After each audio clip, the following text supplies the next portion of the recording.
गोरखमठ से होते हुए सियासत के योगी के कदम सत्ता के इस राजमहल यानी 5 कालिदास मार्ग तक पहुंच गए।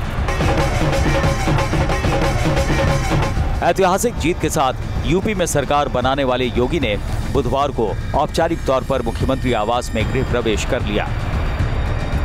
योगी ने इस गृह प्रवेश के लिए नवरात्र का शुभ मुहूर्त चुना था और मां की पूजा के बाद ही योगी मुख्यमंत्री आवास के अंदर पहुंचे। 5 कालिदास मार्ग के लिए भी ये एक ऐतिहासिक मौका था, क्योंकि ये आवास उस नेता को देख रहा था जिसने सरकार में आते ही पूरे प्रदेश को बदलने की तरफ कदम बढ़ा दिए थे। नवरात्र के पावन अवसर पर योगी आदित्यनाथ ने मंत्रियों और बीजेपी नेताओं के साथ फलाहार किया। खुद सीएम ने 9 दिनों का व्रत रखा है, तो उनके साथ फलाहार में विधायक और मंत्री भी शामिल हुए। योगी आदित्यनाथ के इस गृह प्रवेश पर पूरे देश की मीडिया की नजरें गड़ी थीं। अब लोगों को इस बात का इंतजार है कि अपने आवास में आकर मुख्यमंत्री कौन से बड़े फैसलों पर मुहर लगाएंगे।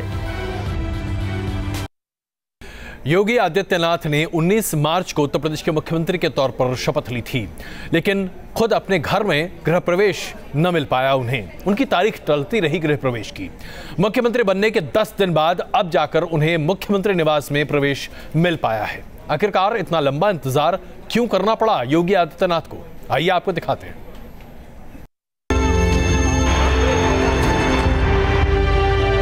लखनऊ का 5 कालिदास मार्ग, जहां से देश के सबसे बड़े सूबे की सत्ता का संचालन होता है। इस बंगले ने बीते दशकों में अब तक कई बड़ी शख्सियतों की मेजबानी की है और अब इसी बंगले में आ गए हैं सबसे खास मेहमान योगी आदित्यनाथ। ये बंगला उत्तर प्रदेश के नए सीएम योगी आदित्यनाथ का नया ठिकाना बन गया है। यूं तो योगी आदित्यनाथ ने 19 मार्च को यूपी के मुख्यमंत्री पद की शपथ ली थी, लेकिन सीएम बनने के 10 दिन बाद योगी ने पहली बार सीएम आवास में कदम रखा। मुख्यमंत्री योगी आदित्यनाथ आज अपने सरकारी आवास 5 कालिदास मार्ग में शिफ्ट हो गए हैं। सुबह से उनके आवास पर गृह प्रवेश की पूजा चल रही थी। दरअसल योगी शुभ मुहूर्त और पूजा पाठ में काफी यकीन रखते हैं, इसलिए उन्होंने नवरात्र के इंतजार में गृह प्रवेश टाल रखा था और जैसे ही नवरात्र शुरू हुआ योगी ने शुभ कार्य में देरी नहीं की। योगी ने हिंदू मान्यताओं और परंपराओं के मुताबिक गृह प्रवेश किया। इसके लिए गोरखपुर और इलाहाबाद से खासतौर से 5 पुरोहित लखनऊ आए थे। सबसे पहले सीएम हाउस में नवरात्रि की कलश स्थापना की गई। इसके बाद करीब 2 घंटे तक एक विशेष पूजा की गई। इस पूजा में सीएम आदित्यनाथ भी शामिल हुए। गृह प्रवेश से पहले बंगले के अंदर कई बदलाव भी किए गए हैं। खबर है कि अखिलेश के मुख्यमंत्री रहते जहां सीएम आवास में महंगी क्रॉकरी थी, उनकी जगह अब कांसे और पीतल के बर्तनों ने ले ली है। वहीं योगी के निर्देश पर फर्नीचर और बेड भी बदल दिए गए हैं। यहाँ तक कि गद्देदार सोफे के बदले लकड़ी की कुर्सियां लाई गई हैं। गद्दी संभालने के बाद से Yogi Adityanath VVIP guest house में ठहरे थे, लेकिन अब सारे एक्शन का केंद्र 5 कालिदास मार्ग बन गया है। जाहिर है जगह भले ही बदल गई हो, मगर योगी की कार्यशैली और उनके अंदाज में कोई खास अंतर नहीं आया है। Team news nation.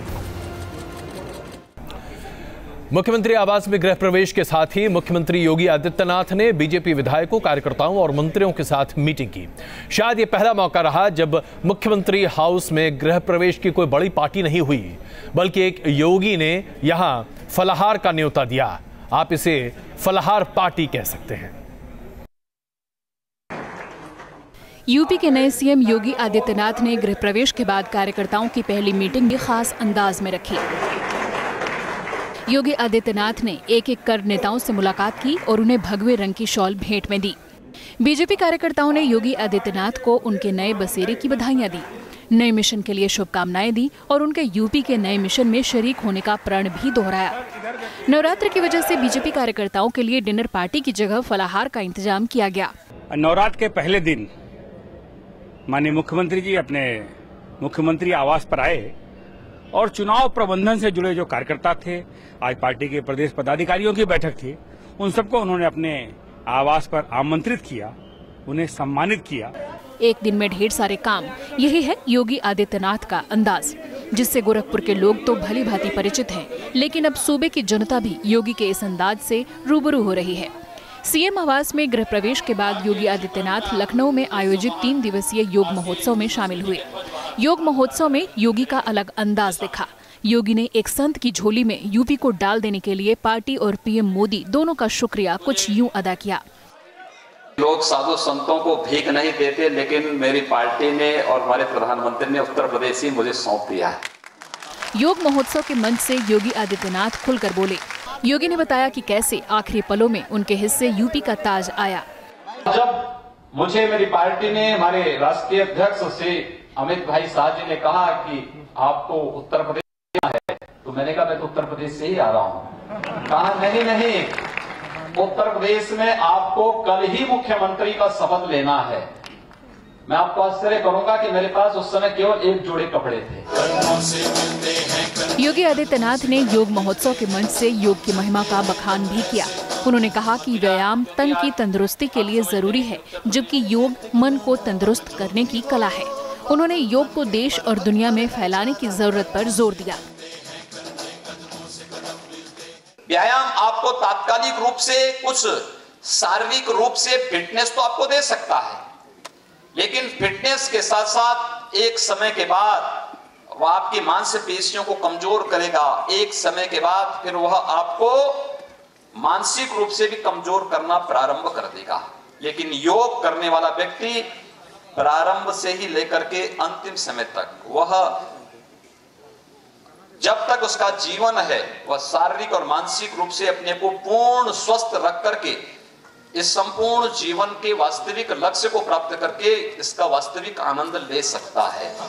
वहीं योग गुरु रामदेव भी योगी के कामकाज और उनके स्टाइल के मुरीद हो गए हैं। उन्होंने 7 दिन में जिस तरह से पुलिस महकमे को सख्त पैगाम दिया है, अवैध बूचड़खानों पर कार्रवाई की है, मजनुओं को सबक सिखाया है, उससे रामदेव को आने वाले दिनों में यूपी के कायाकल्प की उम्मीदें बढ़ गई हैं। एक योगी का देश के सबसे बड़े प्रदेश का मुख्यमंत्री होना, और वो भी एक योगी के साथ जो कर्मयोगी है, युवा है, योद्धा है, परफॉर्मर है, और पिछले 7 दिनों में ये दिखा दिया है कि एक मुख्यमंत्री क्या कर सकता है। योगी आदित्यनाथ ने सीएम हाउस का ताना बाना ही बदल कर रख दिया है। वो अपने स्टाइल से हर दिन लोगों को चौंका रहे हैं। उन्होंने सूबे की जनता के मन में बड़ी उम्मीदें बांध दी हैं। ये उम्मीदें हकीकत में बदल गई तो योगी का ये शोर लंबे वक्त तक सुनाई देता रहेगा। Team news nation. मुख्यमंत्री निवास में प्रवेश से पहले योगी आदित्यनाथ लखनऊ के वीवीआईपी गेस्ट हाउस से ही उत्तर प्रदेश का कामकाज देख रहे थे। खास बात यह है कि मुख्यमंत्री बनने के बाद मुख्यमंत्री निवास पर जो एंट्री गेट लगा है, उस पर आप जानकर हैरत में रह जाएंगे कि योगी आदित्यनाथ का नाम 2 बार लिखा गया, यानी कि 2 बार बदला गया वो नेम प्लेट। आखिरकार इसके पीछे का रहस्य क्या है, ये भी देख लीजिए। योगी का बदला पता, सीएम हाउस में गृह प्रवेश। योगी की गृह प्रवेश से पहले लखनऊ के 5 कालिदास स्थित मुख्यमंत्री आवास पर नेम प्लेट बदल दी गई है। अब इस नेम प्लेट पर योगी आदित्यनाथ लिखा गया है। इससे पहले आदित्यनाथ योगी वाली नेम प्लेट लगाई गई थी। दरअसल योगी आदित्यनाथ ने जिस नाम से मुख्यमंत्री की शपथ ली थी, उसी को आधार बनाकर ये नेम प्लेट तैयार की गई थी। वहीं ये भी कहा जा रहा है कि खरमास होने की वजह से नाम को उल्टा लिखा गया था, लेकिन अब इसमें सुधार करते हुए योगी आदित्यनाथ वाली नेम प्लेट लगा दी गई है।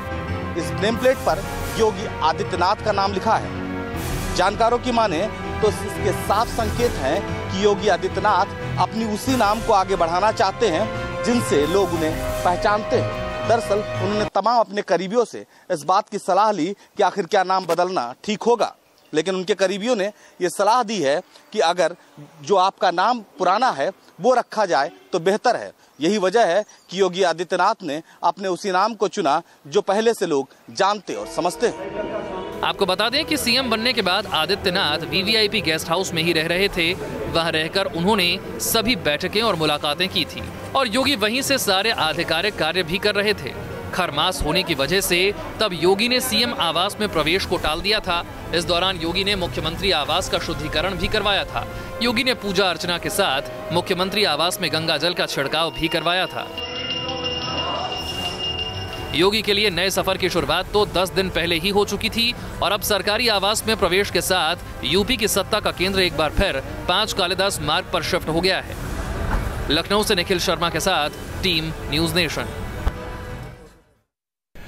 योगी आदित्यनाथ के जानने वाले मानते हैं कि भले ही योगी आदित्यनाथ मुख्यमंत्री बन चुके हों, मुख्यमंत्री निवास में अब रहने लगे हों, लेकिन उनकी दिनचर्या में न तो कोई फर्क आ सकता है और न ही उनके रहन सहन में। आइए आपको ले चलते हैं योगी के गोरखपुर के मठ में और दिखाते हैं आपको कि कैसे योगी आदित्यनाथ वहां न सिर्फ अपना कामकाज संभाला करते थे, उस आश्रम और उस मठ की पूरी प्रक्रिया से वाकिफ रहा करते थे, बल्कि उनकी दिनचर्या में भी शायद जो चीजें पहले शामिल थीं, आज मुख्यमंत्री बनने के बाद भी उसमें तब्दीली न के बराबर आई है।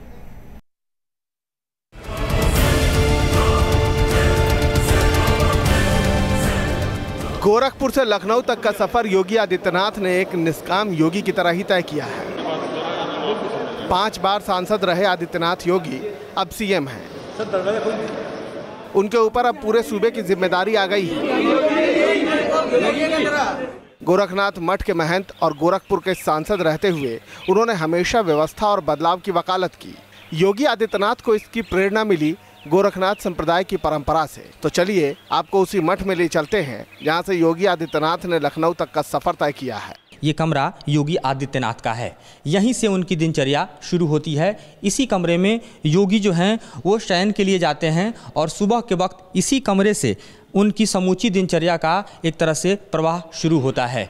मठ में रहने वाले योगी के करीबियों के मुताबिक उनकी दिनचर्या सुबह 3 बजे से शुरू हो जाती है। आदित्यनाथ उठने के बाद सबसे पहले हठ योग करते हैं। माना जाता है कि उनके चेहरे की चमक और दिन भर रहने वाली ऊर्जा का राज हठ योग ही है। हठ योग के बाद उनका पूजा पाठ और नित्य का काम शुरू हो जाता है। योगी आदित्यनाथ की दिनचर्या में गुरु गोरखनाथ की पूजा अर्चना का विशेष महत्व है। तमाम देवी देवताओं की पूजा करने के बाद योगी मठ के प्रमुख मंदिर में पहुंचते और करीब आधे घंटे तक यहां साधना भी करते। हम आपको ले चलते हैं बाबा गोरखनाथ के प्रसिद्ध मंदिर में, उस प्रमुख स्थान पर जहां के दर्शन के बिना आप यूं समझिए कि समूचे पीठ के बाकी देवताओं का दर्शन संभव नहीं, या यूं कहें कि आशीर्वाद नहीं मिलता है। और इसी जगह योगी आदित्यनाथ अपने कमरे से सबसे पहले आते हैं पूजा पाठ के लिए। पूजा पाठ के बाद बारी आती है गौ सेवा की। गोरखधाम मठ के पीछे एक विशाल गौशाला है जिसमें करीब 400 देसी गायें हैं। मठ में रहते हुए योगी रोजाना इन गायों को गुड़ और प्रसाद खिलाते हैं। बताया जाता है कि इन गायों से योगी आदित्यनाथ का नाता इतना गहरा है कि वो उनकी आहट को भी पहचान जाती हैं।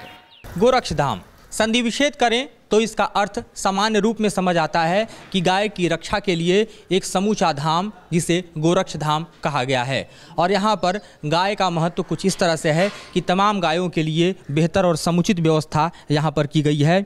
और इस स्थान पर पूजा पाठ करने के बाद योगी आदित्यनाथ स्वयं आते हैं, प्रतिदिन आते हैं और तमाम जो यहाँ पर मौजूद गायें हैं उन्हें बिस्किट, हरा चारा और तमाम जो अन्य खाद्य सामग्री है उसे खिलाते हैं। और कुछ यूँ समझिए कि लोग यहाँ बताते हैं कि जैसे ही यहाँ पर आदित्यनाथ का प्रवेश होता है सभी गायें उनकी तरफ दौड़ी चली आती हैं। मठ में मौजूद रसोई में भी सभी के लिए एक जैसा खाना बनता है। जो खाना आदित्यनाथ के लिए बनता वही खाना यहाँ के कर्मचारी और मेहमान भी खाते। सबके लिए भोजन की समान व्यवस्था होती है, एक ही जगह व्यवस्था होती है, कोई अन्यत्र व्यवस्था नहीं है और कोई अन्यत्र वीवीआईपी का यहाँ पर सिस्टम नहीं है। यानी सबको यहाँ पर समान भोजन देने की व्यवस्था है, स्वाद के हिसाब से भी और यहाँ पर बनने वाले प्रसाद के हिसाब से भी। दूसरी तरफ आप देखें तो कहीं ना कहीं सब्जियों की तैयारी चल रही है। बेहद सामान्य तरीके से यहाँ पर चीज़ें बनाई जाती हैं और परोसी जाती हैं। क्या क्या होता है भोजन के अगर मेन्यू में यहाँ पर? भोजन में ये बनता है कि जैसे हम लोग 4 बजे आ जाते हैं, यहाँ पे सुबह नाश्ता देना रहता है, चना बनाना है और चाय दें तो 7 बजे नाश्ता देते हैं। उसके बाद हम लोग सब्जियों में भिड़ जाते हैं सब्जी काटने के लिए और उसके बाद हम लोग 12 बजे खाना देना रहता है, दाल चावल सब्जी रोटी। जी सामान्य भोजन और सबके लिए यही व्यवस्था होती है? जी सबके लिए यही, महाराज जी के लिए भी यही भोजन जाता है। हालांकि योगी आदित्यनाथ अब केवल एक मठ के महंत नहीं रहे और ना ही एक क्षेत्र के सांसद, वो अब उत्तर प्रदेश के मुख्यमंत्री हैं। ऐसे में वो अब इस मठ को उतना वक्त नहीं दे पाएंगे, लेकिन उनके करीबियों का तो यही मानना है कि बसेरा भले ही बदल गया हो, योगी के अंदाज वही पुराने होंगे। पहले की तरह ही यहाँ भी जनता की समस्याएं दूर करने के लिए दरबार लगेगा। यह योगी का कार्यालय है, इसे योगी की कचहरी भी कह सकते हैं। बतौर सांसद तमाम लोगों की फरियाद यही सुने जाते रहे हैं। ये और बात है कि मुख्यमंत्री होने के बाद एक कुर्सी खाली है, लेकिन व्यवस्थाएं ज्यों की त्यों संचालित होती हुई आपको दिखाई दे रही हैं। यहाँ पर अभी भी देखें तो भारी संख्या में लोग बैठे हुए हैं, भीतर भी और बाहर भी अपनी तमाम समस्याओं को लेकर आते हैं और समस्याओं को कुछ इस तरह से यहाँ पर दर्ज किया जाता है, अंकित किया जाता है। क्या प्रावधान है, जरा हम भी भीतर दाखिल होते हैं और जानने और समझने की कोशिश करते हैं और आपको भी दिखाते हैं किस तरह से यहाँ पर आप लोगों का कार्यालय संचालित होता है। जो भी लोग आते हैं उनकी समस्याओं को सुनते हैं। पुराना टाइपराइटर भी दिख रहा है, नया लैपटॉप भी दिख रहा है। इतनी भीड़ होती है यहाँ, इतनी जनता आती है, इतनी समस्याएं हैं कि इस मशीन से जल्दी जल्दी हो जाता है। अब जरा उन लोगों से बात करते हैं जो यहाँ पर अपनी समस्याओं को लेकर आए हैं। आपका क्या नाम है, कहाँ से आए हैं? आचार्य मोहम्मद हनीफ चौरी चौरा से हम आए हैं और हमारा संबंध सन 76 से लगभग है और आते जाते हैं। हमको बेहद खुशी हुई जब बाबा हमारे स्कूल पर गए थे और भोजन किए थे तो इलाके के लोगों ने कहा कि मुसलमान के घर बाबा भोजन करेंगे। हमने कहा क्यों नहीं करेंगे। तो अब खुशी हमको बहुत बेहद हुई है जब मुख्यमंत्री हुए हैं। उनके लखनऊ के निवास में भी कोई शाही ठाट बाट नहीं रहेगा। वो योगी की तरह ही यहाँ भी तप और साधना वाली दिनचर्या को अपनाएंगे। करीबियों का दावा है कि फरियादियों की शिकायतें बिना किसी भेदभाव के न केवल सुनी जाएंगी बल्कि उन्हें दूर करने की भी हर मुमकिन कोशिश करेंगे। 5 कालिदास मार्ग के नए योगी। गोरखपुर से मधुरेंद्र कुमार के साथ टीम न्यूज़ नेशन। नवरात्र के समय गृह प्रवेश के पीछे दरअसल खास मकसद है योगी आदित्यनाथ का। उत्तर प्रदेश के नए मुख्यमंत्री योगी आदित्यनाथ मां दुर्गा के एक बड़े भक्त हैं और योगी आदित्यनाथ अपने हर दिन की शुरुआत मां दुर्गा की पूजा अर्चना के साथ ही करते हैं। ऐसे में नवरात्र का ये मौका अपने आप में बड़ा शुभ माना जाता है और कोई भी मां उपासक इस मौके पर ही कोशिश करता है कि वो शुभ काम करे। और ऐसे में हम आपको ये भी बताना चाहेंगे कि मुख्यमंत्री योगी आदित्यनाथ नवरात्र के समय 9 दिनों का पूरा उपवास रखते हैं, ठीक वैसे ही जैसे प्रधानमंत्री नरेंद्र मोदी रखते हैं। और ये बात भी दीगर है कि ये उपवास बड़ा कठोर और कठिन होता है। कभी गुरु गोरखनाथ की आरती उतारते हैं योगी, कभी राम मंदिर बनाने की वकालत करते हैं आदित्यनाथ। भगवान राम विराजमान है, वही राम। इन देवताओं के प्रति यूपी के नए सीएम योगी आदित्यनाथ की भक्ति तो जग जाहिर है, मगर शायद कम लोग ही जानते हैं कि योगी मां दुर्गा के भी बड़े भक्त हैं। देवी मां के प्रति योगी की आस्था का अंदाजा इस बात से लगाया जा सकता है कि आदित्यनाथ नवरात्र के दौरान पूरे 9 दिन तक उपवास रखते हैं। इन 9 दिनों में योगी अन्न नहीं खाते। आदित्यनाथ 9 दिन के व्रत के बाद नवमी को कन्या पूजन के साथ व्रत का समापन करते हैं। यूं तो योगी आदित्यनाथ का अध्यात्म से गहरा नाता है और पूजा पाठ उनकी दिनचर्या का हिस्सा है, लेकिन माना जाता है कि नवरात्र के समय पूजा पाठ और व्रत का खास महत्व होता है। जब से माता वैष्णो देवी पर दरबार बना है, जब से उन्होंने पूजा करनी शुरू करी है माता की, 9 देवियाँ उनकी सभी पूजा करते हैं, इसलिए व्रत रखना बहुत जरूरी होता है। वैसे तो योगी सीएम बनने से पहले भी हर साल नवरात्रि में उपवास रखते थे, मगर इस बार नवरात्र का त्योहार उनके लिए बेहद खास है, क्योंकि नवरात्र से ठीक पहले उन्हें यूपी का सिंहासन मिला है और उन्हें अपनी आराधना और मां के आशीर्वाद का भी फल मिला है।